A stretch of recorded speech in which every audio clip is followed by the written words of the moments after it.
congratulating Keith Locke on bringing the issue of the Republic before this House, and to say right at the outset that Labour will be voting in favour of the bill. We think that the bill should go to a select committee so that New Zealanders can have a say on the important issues that it raises. It is high time for the debate.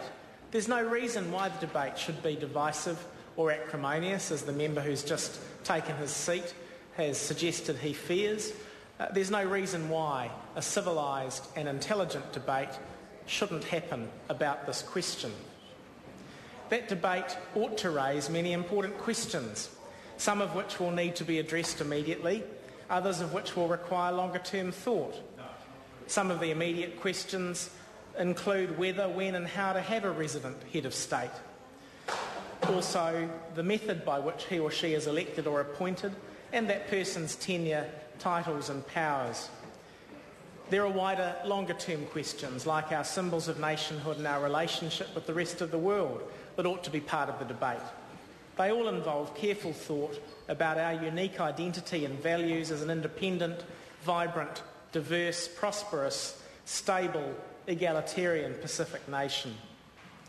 Sir, the bill also needs to go to a select committee so that the sole inconsistency with the New Zealand Bill of Rights Act 1990, identified by the report of the Attorney-General, can be rectified.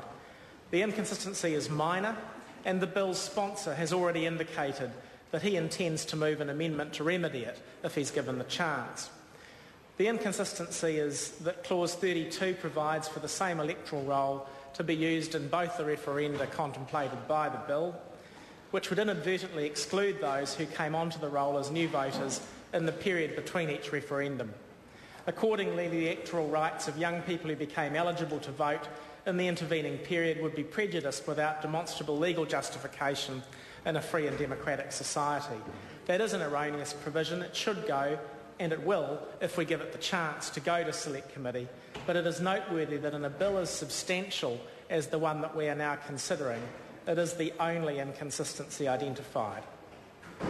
Mr. Speaker, on a personal basis, I'm committed to seeing New Zealand become a republic.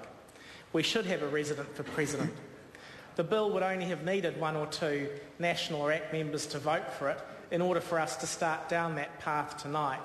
And I still hope that we'll see that happen, although the last speech and some of the interjections from members opposite give me little hope as far as National goes. I do hope that this is our opportunity and that there will be a mature debate that is not marked by spurious claims. If we follow the course mapped by the bill, sir, we can remain a member of the Commonwealth.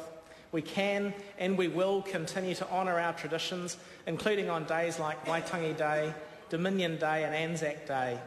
The state will retain all the obligations that have been inherited by the sovereign and right of New Zealand concerning the Treaty of Waitangi and otherwise. We will remain a democracy. In fact, democracy will be strengthened because we will be required to take responsibility for the final and perhaps the most important aspect of it, the choice of our head of state.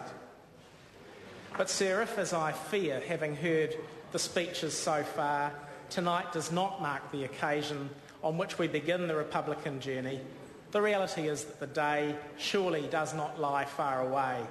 Speed that day, Mr. Speaker, so that we can take the final logical step toward repatriating the New Zealand Constitution.